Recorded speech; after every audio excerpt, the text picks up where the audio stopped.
여러분 잘 아시는 팀 켈러 목사님께서 부활을 잇다라고 하는 책에서 복음에 대해서 이렇게 설명하고 있습니다. 예수님의 성육신 그리고 십자가의 죽음과 부활이 기쁜 소식이 될 수 있는 까닭은 그분이 우리와 자리를 바꾸심으로써 놀라운 사랑을 보여주셨기 때문입니다. 예수님이 우리하고 자리를 바꾸셨다는 거예요. 이게 무슨 말입니까? 우리가 죽어야 될 그 십자가에 예수님이 달려 죽으신 거예요. 그 모든 죄를 예수님이 다 덮어 쓰셨기 때문에 우리가 살아난 거죠. 여러분, 예수 그리스도의 십자가의 죽으심과 부활은 우리 때문입니다. 예수님은요, 이 땅에 오실 필요도 없고요, 십자가에 달려 죽으실 필요도 없고 더더욱 부활하실 필요도 없는 분이세요. 그분은 온 우주 만물을 창조하신 창조주 하나님이십니다. 여러분, 그 하나님이 우리를 위하여 이 땅에 오신 거예요. 그 성자 예수님 때문에 우리가 정말 오늘도 이렇게 살아있는 생명을 가지고 정말 이 자리에서 우리 하나님을 만나 예배하고 있는 줄 믿습니다. 여러분, 오늘 이 귀한 부활 주일에 내가 예수님 때문에 살았지, 내가 예수님 때문에 살고 있지, 내가 죽을 그 십자가 예수님이 대신 져주셨기 때문에 내가 살았고, 나를 영원한 생명, 저 천국을 우리에게 선물로 주시기 위하여 예수님이 부활하셨기 때문에 그 예수님 때문에 나는 오늘 또 천국 생명을 가지고 살아가는 성도라는 것에 대해서 여러분 마음껏 누리시고 즐거워하시고 이 귀한 복된 소식을 많은 분들에게 전할 수 있기를 주님의 이름으로 소망합니다. 여러분, 오늘 저희가 읽었던 이 본문의 말씀 앞부분에 보시면요, 예수님이 부활하시고 제일 먼저 만나주신 분들이 있어요. 그들이 누구냐면 예수님의 제자들이었어요. 예수님은 부활하시고 그 제자들을 만나주셨는데, 여러분 저희가 읽지는 않았지만 38절과 41절에 보면 그 제자들이 예수님이 부활하셔서 분명히 그들 앞에 나타나셨음에도 불구하고 의심하고 믿지 못하였다고 그렇게 말하고 있습니다. 예수님이 나 살아있다, 내 몸을 봐라, 심지어는요 내 몸을 한번 만져봐라, 나 정말 살았다. 여러분, 사실 예수님은 그 전부터 예수님이 십자가에 달려 죽으실 것에 대해서 그리고 3일 만에 부활하실 것에 대해서 제자들에게 가르쳐 주셨어요. 그런데 이 제자들은요 진짜 예수님이 살아왔는데도 불구하고 못 믿은 거죠. 여러분, 우리는 어떻습니까? 우리는 제자들보다 더 나아서 예수님을 믿게 된 것일까요? 여러분, 저는 어제 말씀을 묵상하는데 너무나 제 마음속에 와닿는 한 구절이 있었습니다. 그건 바로 45절이에요. 여러분, 45절 말씀을 우리 같이 한번 읽도록 하겠습니다. 같이 읽습니다. 시작. 이에 그들의 마음을 열어 성경을 깨닫게 하시고, 그들의 마음을 열어. 여러분, 저는 이 말씀을 읽는데요, 이 구절이 얼마나 제 마음속에 은혜가 되고 와닿던지요. 여러분, 예수님이 부활하시고 제자들을 만나주셨어요. 제자들은 믿지 못했어요. 의심합니다. 그럼에도 불구하고 끊임없이 예수님은 나 살아있다 하고 보여주시고 만져보라 그러시고, 그런데도 불구하고 여전히 못 믿습니다. 여러분, 그러면 여러분이 예수님이라면 어떻게 할까요? 진짜 못 믿냐? 치워라 하고 그냥 가실 수도 있을 것 같은데, 예수님은요 그렇게 하지 않으셨어요. 끝까지 예수님이 살아있음을 믿으라고 말씀하시는 거예요. 그러더니 오늘 말씀해 보면요, 여러분 44절을 보십시오. 44절에 보면 또 이르시되 내가 너와 함께 있을 때에 너희에게 말한 바 곧 모세의 율법과 선지자의 글과 시편의 날을 가리켜 기록된 모든 것이 이루어져야 하리라 한 말이 이것이라 하시고라고 하시면서 말씀을, 성경을 가르쳐 주시면서 이 성경 속에 있는 이 말씀대로 지금 내가 살았다, 약속대로 살아왔다는 것에 대해서 부활하셨다는 것을 말씀해 주셨다는 거죠. 그때 여러분, 오늘 저희가 읽었던 본문 45절에 보면 그제서야 그들의 마음의 문이 열린 거예요. 여러분, 제가 한번 여쭤보죠. 여러분, 제자들의 마음의 문을 열어주신 분이 누구시라고요? 예수님이세요. 예수님이 마음의 문을 열어주니까 부활하신 예수님을 믿게 된 거예요. 여러분, 제가 다시 한 번 더 여쭤볼게요. 여러분들은 제자들보다 훨씬 뛰어나기 때문에 예수님을 믿으셨습니까?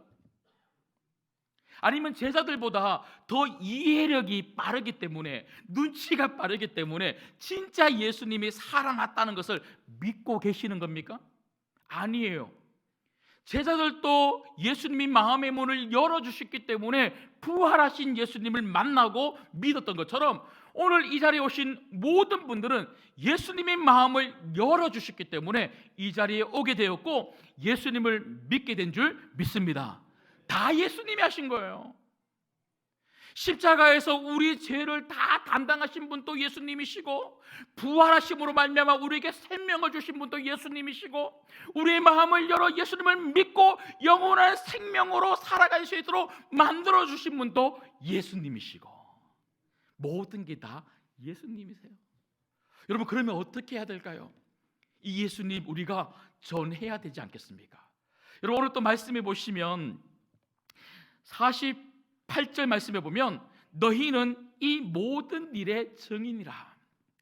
여러분, 결국 예수님은요 그 제자들의 마음을 활짝 열어주셔서 부활하신 예수님을 믿게 만들어 주시고는요, 이제 너희가 정말 나를 믿느냐, 나를 보았느냐, 그렇다면 너희들은 나를 보았다고 말하는 증인이 되어라, 이렇게 말하고 있는 거죠. 여러분, 오늘 정말 이 말씀은 제자들만을 향한 말씀이 아니라 오늘 이 자리에 있는 우리 모두를 향한 말씀인 줄 믿습니다. 정말 예수님 믿으십니까? 예수님을 그 믿음으로 보고 계십니까? 만나고 계십니까? 그 부활하신 예수님과 날마다 동행하고 계십니까? 그렇다면 누군가에게 내가 만난 예수님, 지금 내 안에 계시고 내 곁에 계시고 내 손을 붙들고 함께 살아가고 계시는 이 예수님을 전할 수 있는 증인들이 되기를 주님의 이름으로 축복합니다. 그다음에 여러분, 오늘 말씀을 통해서 우리가 어떻게 하면 증인의 삶을 잘 감당할 수가 있을까요? 첫 번째는요, 우리는 오직 예수 그리스도만 전해야 한다는 것입니다. 누구만 전해야 된다고요? 예수님만. 여러분, 간혹 우리가 전도를 하다가 보면요, 어떤 분들은 그렇게 말씀하시죠. 교회 와보세요, 진짜 좋아요. 교회 와보세요, 예수님 믿어보세요, 병이 나아요. 일이 안 되고 일이 꼬이고 답답한 어떤 분들에게 예수 한번 믿어보세요, 일이 잘 풀릴 거예요, 사업이 잘 될 거예요, 자녀들 결혼할 거예요. 문제가 해결될 수 있다고 우리가 그렇게 전할 때도 있습니다. 물론 여러분, 그게 좋은 매개체가 될 수가 있겠죠. 그리고 우리가 정말 예수님을 믿으면 예수님이 우리 인생을 책임지시는 게 맞습니다. 하지만 우리가 예수님을 믿는 그 이유, 우리가 교회 다니는 이유, 그게 아니라는 거예요. 병이 치료된다고 해서 교회에 왔더니 안 치료되면 교회를 떠나야 되는 것입니까? 내 문제가 해결된다고 교회에 와서 예수를 믿었는데 내 문제가 더 힘들어지면 교회를 떠나는 것입니까? 여러분, 물질 때문에 믿음이 생기는 게 아니에요. 건강이 회복되었기 때문에 믿음이 생기는 게 아니에요. 우리는 오직 예수님 때문에 믿음이 생기는 줄 믿습니다. 예수님 때문에 믿음이 생기는 거예요.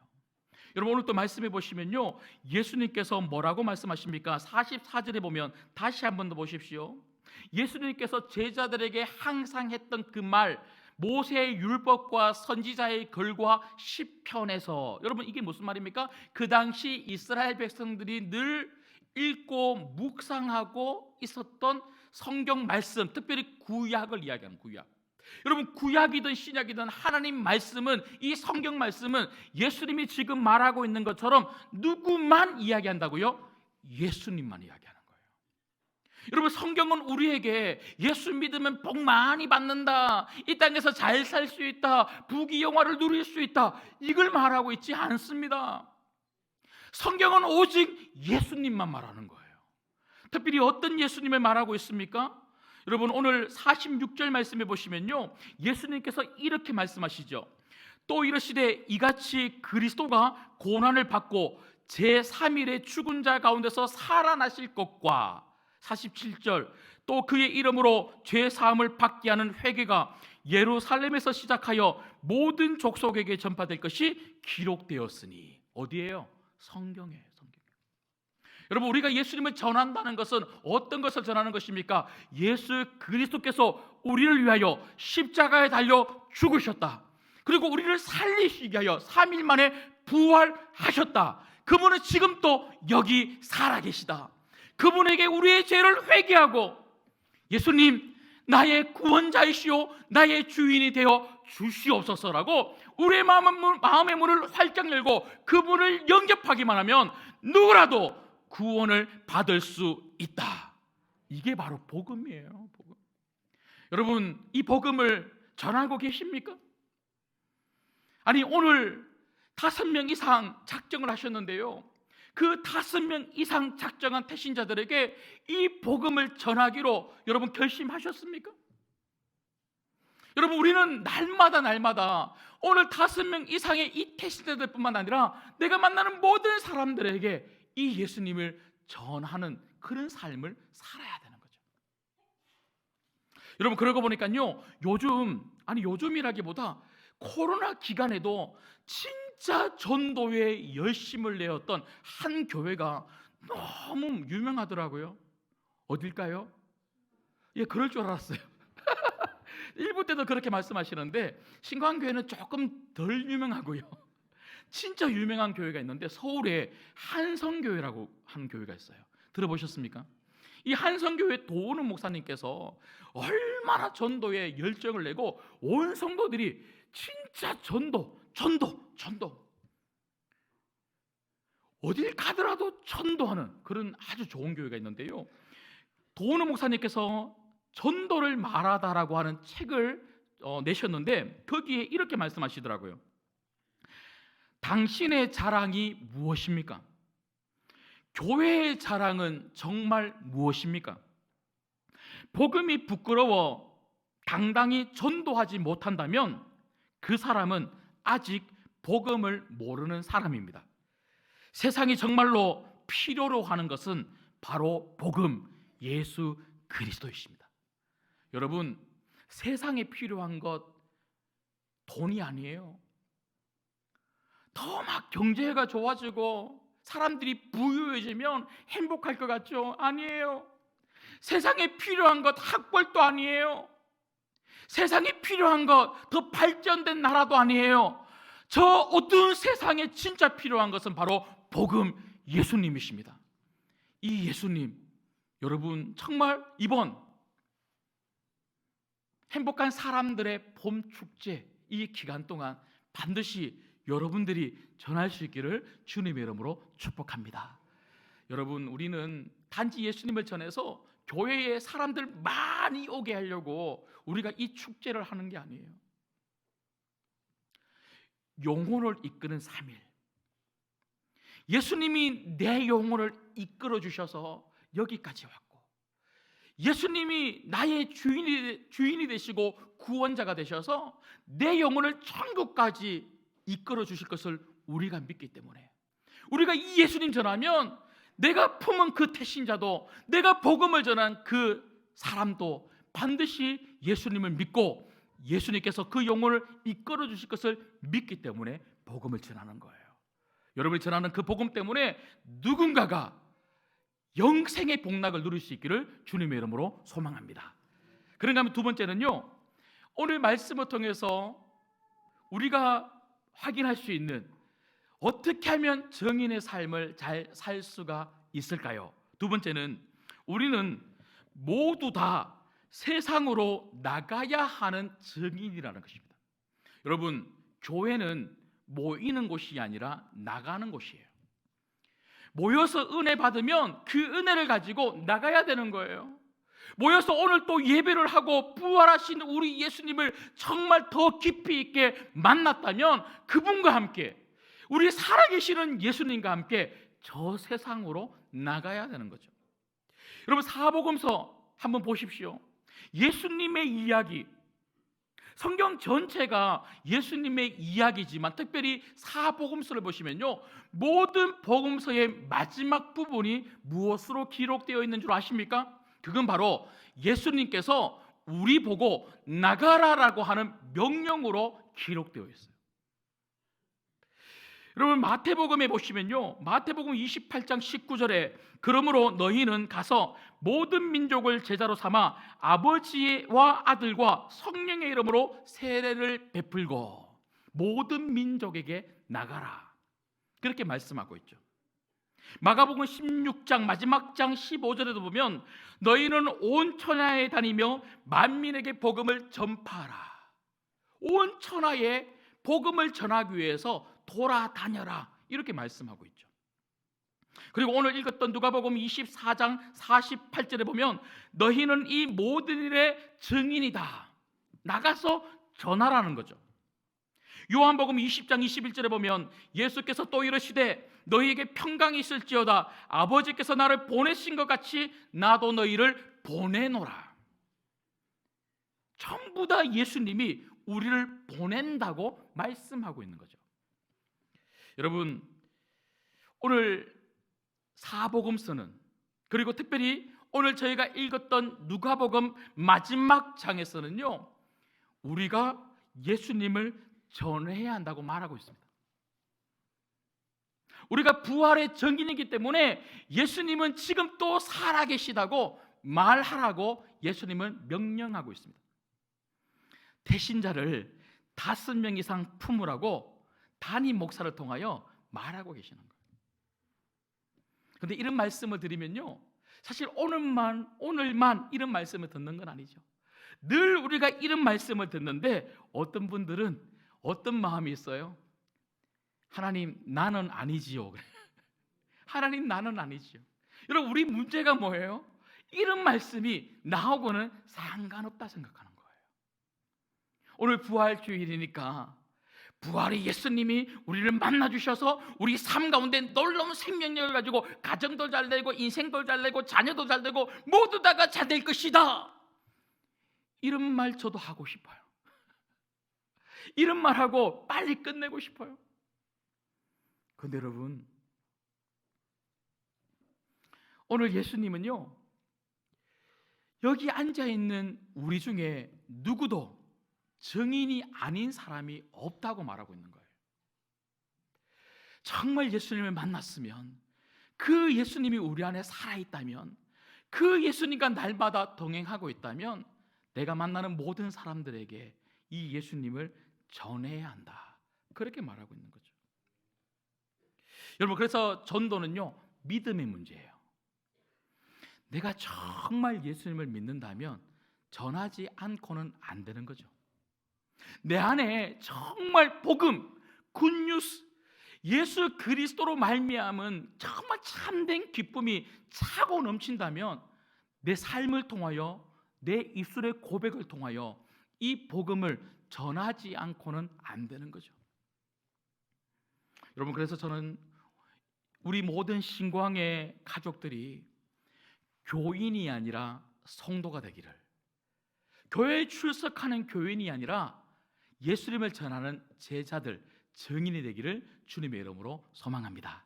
마지막 세 번째는요, 오늘 말씀을 통해서 우리가 보게 되는, 어떻게 하면 우리가 증인의 삶을 잘 살 수 있을까? 그 세 번째는 무엇입니까? 그건 바로 우리는 성령의 능력을 힘입어 복음을 전해야 한다는 것입니다. 여러분, 우리가 앞서도 살펴봤던 것처럼 제자들의 마음을 열어주신 분은요, 예수님이세요. 예수님이 마음을 열어주셔야 복음이 들어가는 거예요. 우리도 그렇지 않습니까? 여러분, 우리 실력으로 우리가 아무리 언변이 뛰어나고 성경 말씀을 많이 알고 있다고 해서 우리가 말씀을 잘 전할 수 있는 겁니까? 아니에요. 성령이 도와주시지 않으면 역사가 일어나지 않는 거예요. 성령님이 나를 붙잡아 주셔야지만 내가 무슨 말을 해야 할지를 하는 거예요. 여러분, 저도 신방을 하고 상담을 할 때 늘 기도해요. 하나님, 이분에게 오늘 어떤 말씀을 전해야 되는지 저에게 가르쳐 주세요. 여러분, 아무리 새벽에 제가 많이 준비하고 오늘 이 말씀을 가지고 전해야지 한다 할지라도 여러분, 그 말이 그분에게 진짜 은혜가 되기 위해서는요, 성령님이 저를 사용하셔야지만 가능하더라고요. 얼마 전에 교육자들하고 회의를 하는데요, 제가 교육자들에게 사역을 할 때 꼭 3가지를 명심해 달라고, 꼭 이 3가지를 기억하면서 사역해 주시면 좋겠습니다 하고 우리 부교육자들에게 부탁을 드렸어요. 그때 제가 드렸던 3가지 우리 교육자들에게 부탁한 그 첫 번째가 바로 은혜입니다. 은혜. 우리 부교육자들이 무엇을 하더라도 그게 예배뿐만 아니라 모든 부분에서 이게 얼마나 은혜가 되는가. 은혜가 안 되면 하면 안 되는 거예요. 내가 말하고 내가 행동하고 내가 사역하는 모든 것들이 프로그램이 은혜가 되는가. 그런가 하면 두 번째는요, 교회입니다. 교회. 우리 부교육자들이 하는 모든 것이 얼마나 교회에 그리고 성도들에게 덕이 되고 도움이 되는가. 우리 교육자들은요, 여러분들에게 도움이 되려고 사역을 하는 거예요. 여러분, 당장 오늘 태신자를 품고 그리고 행복한 사람들의 축제를 하면서 영혼이 이끄는 3일이라고 하는 이 큰 주제를 가지고 하는 모든 것도 여러분들에게 도움을 드리려고 하는 거예요. 근데 얼굴이 안 좋으세요? 전도하라고 하니까 되게 부담을 느끼시는 것 같은데, 근데 도움을 드리려고 하는 거예요. 마지막 3번째가 제가 우리 교육자들에게 부탁했던 게 뭐냐면 기도입니다. 기도. 은혜가 되는가, 교회와 성도들에게 덕이 되고 도움이 되는가, 그것도 참 중요하지만 내가 기도하고 사역하는가. 왜냐하면 우리가 열심히 하는 만큼 분명히 잘 될 겁니다. 여러분, 이건 보편적인 법칙이에요. 여러분, 성도들만 열심히 한다고 잘 되는 게 아니에요. 세상 사람들도 열심히 하면 열심히 하는 만큼 돈도 벌고 열심히 공부하는 만큼 점수도 받고 다 그래요. 모든 일이 열심히 하고 성실히 하면 잘 될 수밖에 없죠. 그런데 제가 교육자들에게 이렇게 말했어요. 우리가 열심히 하면 열심히 한 만큼만 그만큼만 열매가 맺힌다. 그런데 기도하고 하면 성령님이 우리에게 힘을 주시고 성령님이 환경을 열어주시고 성령님이 역사해 주시면 성령님이 되게 하시는 데까지 갈 수가 있다. 그래서 은혜가 중요하고 교회와 성도가 참 중요하지만 기도하지 않고 우리는 사역을 할 수 없다, 이렇게 이야기했어요. 여러분, 이거는 교육자들에게만 드리는 말씀이 아니고 여러분들에게도 드리고 싶어요. 여러분, 우리가 품은 태신자들에게 살아있는 이 예수님을 전하고 선물도 주고 교회 가자 하면 우리가 열심히 하는 만큼 어쩌면 한 번은 교회 올 수 있을 겁니다. 그런데 진짜 열매는 우리가 기도할 때예요. 기도하고 성령이 강력하게 역사할 때 우리 그 한마디가 자녀의 마음에 감동이 되는 거예요. 살아있는 그 한마디, 그 복음 한마디가 나 잘 모르는데 이걸 막 1시간 2시간씩 설명을 할 수 없는데 목사님이 복음은 예수님이 우리를 위하여 죽으셨고 우리를 위하여 살아나셨고 그 예수님 믿으면 우리도 영원한 생명을 얻을 수 있다. 이거 정도는 외우시죠? 예, 여러분, 이 짧은 한마디가 내가 품은 태신자의 마음을 움직이는 거예요. 여러분, 간절히 소망합니다. 이번 행복한 사람들의 축제 이 기간에 여러분들이 정말 기도함으로 성령 충만함을 덧입으시고 그 성령 충만함으로 오늘 살아나신 우리 부활하신 예수님을 늘 전함으로 말미암아 열매가 가득하시기를 주님의 이름으로 소망합니다. 말씀을 맺겠습니다. 목회자들의 목사로 불리는 유진 피터슨 목사님께서 길 위의 빛 예수 그리스도라고 하는 책을 내셨는데요, 이 책은 목회를 하면서 그 목사님께서 절기 때마다 했던 절기 설교를 모아놓은 거예요. 그 중에 부활주일 절기 설교를 제가 잠시 보았는데 이런 말씀으로 설교를 하셨어요. 누가 여러분들에게 오늘 부활주일이죠, 누가 여러분들에게 오늘 곧 부활절에 교회에서 무슨 일이 있었냐고 묻는다면 여러분들이 가장 먼저 부활의 역사나 부활의 교리를 말하는 것이 아니라, 그러니까 오늘 누군가가 여러분들이 집에 돌아갔는데 오늘 예배 가서 어떤 일이 일어났느냐, 무슨 일이 있었느냐, 어떤 예배를 들었느냐 이렇게 물어본다면 여러분들이 담임 목사님 말씀을 통해서 부활이 진짜더라, 그리고 부활이 정말 체계적으로 정말 제자들에게 그렇게 보여준 사건이다, 그리고 부활이 어떤 의미를 가지고 있는지 그런 교리들을 배우고 왔다라고 말하는 사람이 아니라 주님이자 구주이신 그리스도를 통해 하나님을 믿게 됨으로써 여러분의 모든 것이 어떻게 새롭게 되었는지를 말하게 되기를 바랍니다. 이게 부활주일 설교의 목표라는 거예요. 저는 이 문구를 읽는데요, 진짜 박수가 쳐지더라고요. 여러분, 그래요. 부활주일은요, 예수님이 살아나셨다고 하는 이 이야기를 역사적으로 아니면 성경적으로 교리적으로 여러분들이 배우는 시간이 아니라 부활하신 예수님을 만나는 시간이에요. 그리고 그 예수님 때문에 여러분들이 얼마나 변화되었는지, 얼마나 새롭게 되었는지, 그분과 함께 하고 있는지를 확인하는 시간이 오늘이에요. 변화된 놀라운 증거 중에 증거가 뭔 줄 아십니까? 내 안에 살아계시는 예수님을 전하는 거예요. 내가 정말 살아있는 예수님 때문에 진정으로 새롭게 변화된 예수의 사람이라면 예수님을 전하지 않고는 안 되는 이 놀라운 증인의 삶, 여기 있는 우리 모든 성도님들이 그렇게 살아갈 수 있는 오늘과 예수님 부활하셨다고 증언하는 오늘과 매일매일이 되시기를 주님의 이름으로 소망합니다. 기도하겠습니다.